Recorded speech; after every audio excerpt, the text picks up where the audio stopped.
Colligative properties में हमने क्या पढ़ा था? हमने चार प्रॉपर्टीज पढ़ी थी। एक हमने relative lowering and vapour pressure पढ़ा था, elevation in boiling point and depression in freezing point, cryoscopy and हीलियोस्कोपी।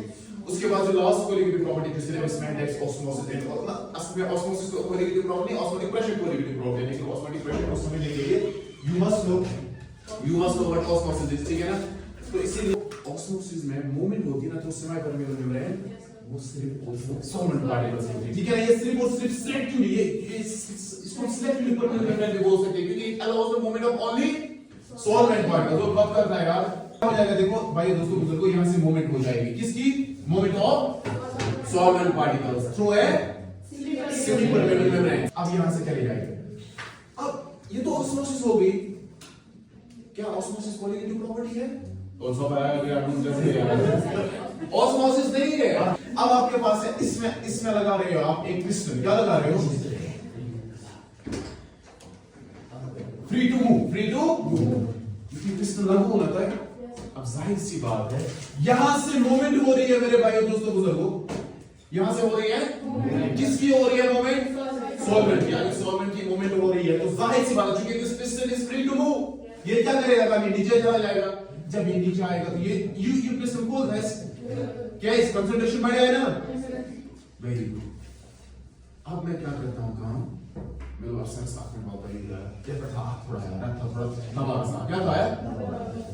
इसके बाद दबा दो ना, जब इसके ऐसे क्या डाला? पिस्टन में प्रेशर है ना, ये पिस्टन ड्रॉप्स किसी तरफ आएगा अपनी जगह। और मैं इसको कह रहा हूं कि थोड़ा आप से देखेंगे अल्लाह मेरा इसमें, ठीक है? अब चूंकि मूवमेंट ऑफ सॉल्वेंट पार्टिकल्स हो रही थी थ्रू ग्रेडियंट, ग्रेडियंट मतलब डिफरेंस हो रही थी, एक जगह ज्यादा था एक जगह कम था, बट जब इस अफसर ने इसको ऊपर से दबा दिया, जब दबा दिया इसको पिस्टन को, तो जाहिर सी बात है ये यहां से जो सॉल्वेंट पार्टिकल्स ग्रेडियंट की वजह से मूव कर रहे थे, तो अब वो मूव नहीं, सिंपल बात है ना? तो वही कह रहा हूं कि कितना मिनिमम प्रेशर अफसर को देना पड़ेगा to stop the movement of osmosis is called as osmotic pressure. The minimum pressure required to stop the flow of osmosis is directly proportional to concentration. It's directly proportional to concentration. Concentration क्या है? Amount of solute divided by total volume of the solution, है ना? तो ये क्या है concentration? लेकिन यहाँ पे जो हम concentration ले रहे हैं, अभी तक हम कौन सी concentration ले रहे थे? जैसे आपको मैंने relative lowering in vapor pressure में मैंने mole fraction की बात की, जब हम एलिवेशन इन बॉइलिंग पॉइंट कर रहे थे या depression in freezing point, cryoscopy, ebullioscopy कर रहे थे, तो उस टाइम में मैंने कौन सी कंसंट्रेशन रखी? वेरी गुड, हमने मोलैरिटी ली। टेंपरेचर इंडिपेंडेंट क्वांटिटी है ना, number of moles of solute divided by mass of solvent in KG, ठीक है? लेकिन अब मैं ले रहा हूं इसमें मोलैरिटी। कौन सी? मोलैरिटी है ना, यानी कि ये कंसंट्रेशन है ना, कंसंट्रेशन किसके बराबर होते हैं? Number of moles of solute, number of moles of solute divided bye molarity किसके बराबर होते हैं? Divided by volume of solution in liters, volume of solution in OH molarity. ये जिमा गया। अब मैं molarity नहीं ले रहा हूँ, it's molarity है ना, MOLARITY, कैपिटल M, ठीक है ना? अब देखो, यानी कि अगर आप नंबर ऑफ मोल्स बढ़ाएंगे ना, तो जाहिर सी बात है ऑस्मोटिक प्रेशर भी बढ़ेगा। जब आप बढ़ाएंगे, क्योंकि अगर आपको याद होगा कहीं आपने 11th में पढ़ा होगा, वेन टॉप्स फैक्टर आई कहता है कि जो बहुत ही ज्यादा डाइल्यूट सॉल्यूशंस होती है, very dilute solutions behave as ideal gases, तो यानी कि जब आप कंसंट्रेशन बढ़ाएंगे तो आपके पास ऑस्मोटिक प्रेशर खुद बढ़ जाए, है ना? It has a direct relation. Simple बात है, जैसे 30 लोग हैं, इधर से 15 लोग हैं, तो ज्यादा पुश को नहीं दीवार पे करेंगे, 30 लोग तो ज्यादा ग्रेडियंट को क्रिएट करेंगे, है ना? ज्यादा ग्रेडियंट जब क्रिएट करेंगे तो मूवमेंट ज्यादा हो जाएगी, ऑस्मोटिक प्रेशर आपको ज्यादा करना पड़ेगा, है ना? प्रेशर ज्यादा देना पड़ेगा, ठीक है?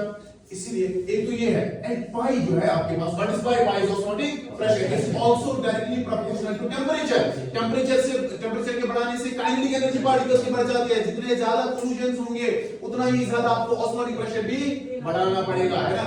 अब इन दो टर्म्स को अगर मैं मैच कर दूं, अगर इनको मैं जोड़ दूं, एक तरफ pi directly proportional to concentration, pi directly proportional to temperature, अब अगर मैं इनको क्या जोड़ दूं, क्योंकि मैं लिख सकता हूं pi directly proportional to Ct, pi directly proportional to osmotic pressure is directly proportional to concentration as well as temperature. काउंट लो है, समझ आया ना?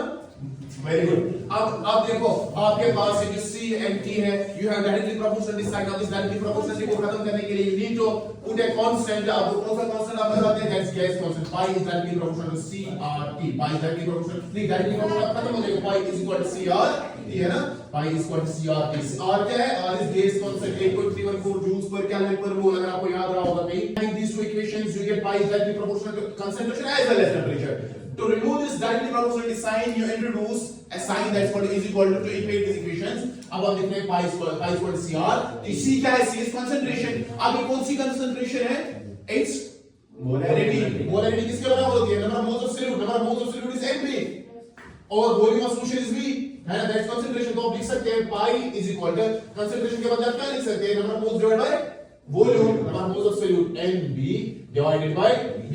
और क्या है? और बाद में क्या है? R and T। हो अब क्या समझ आया?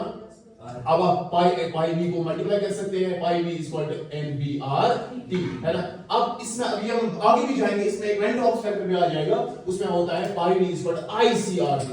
I is van't Hoff's factor. आपके घर में वाटर फिल्टर्स तो होंगे, नहीं है तो स्कूल में है, ऐसी बात है बोल रहे हैं। तो अब्सोल्यूट से प्रेशर अप्लाई करा है और osmosis क्या है? osmosis when upsir was applying pressure on the solution side, the minimum pressure that he applied to stop the movement of osmosis was called as osmotic pressure। लेकिन अफसर जब pressure apply कर रहा था, इसकी नजर किसी के ऊपर पड़ गई।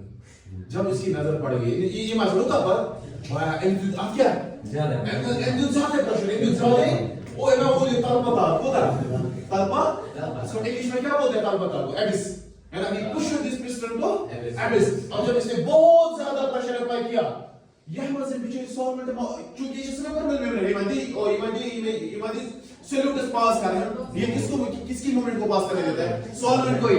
तो यहां से क्या हो जाएगा? जब अफसर ने बहुत ज्यादा प्रेशर दे दिया तो यहां के जो सॉल्वेंट पार्टिकल्स है वो वापस चले गए किसकी तरफ? प्योर सॉल्वेंट की तरफ। और यहां पे रहेगी इंप्योरिटी। यही तो है आपका वाटर फिल्टर। उसमें और भी चीजें तो होती है, लेकिन मेन चीज तो यही है। जब आपने बहुत ज्यादा इसमें प्रेशर अप्लाई कर दिया, ऑस्मोटिक प्रेशर से भी ज्यादा प्रेशर आपने अप्लाई कर दिया, तो क्या हो जाएगा? मोमेंट ऑफ द सॉल्वेंट्स जो डिसॉल्वेंट्स इसमें जो सॉल्वेंट इसमें चले गए, इंप्योरिटीज हो रही थी क्योंकि ये इसमें कोई वैल्यू नहीं है खत्म दे रहे एंड ये सॉल्वेंट है लाइक इट वाज इंप्योरिटी और सम ऑक्सीडेशन। ठीक है? That's the principle of your RO क्या हो? रिवर्स ऑस्मोसिस को ही रिवर्स ऑस्मोसिस तो movement of solvent particles from region of higher concentration to region of lower concentration की। लेकिन यहां पे अफसर के ज्यादा फोर्स अप्लाई करने की वजह से, अफसर के ज्यादा प्रेशर अप्लाई करने की वजह से the movement of the solvent particles got reversed from the solution side to the solvent upwards। very good to the solvent side। उसी को रिवर्स ऑस्मोसिस।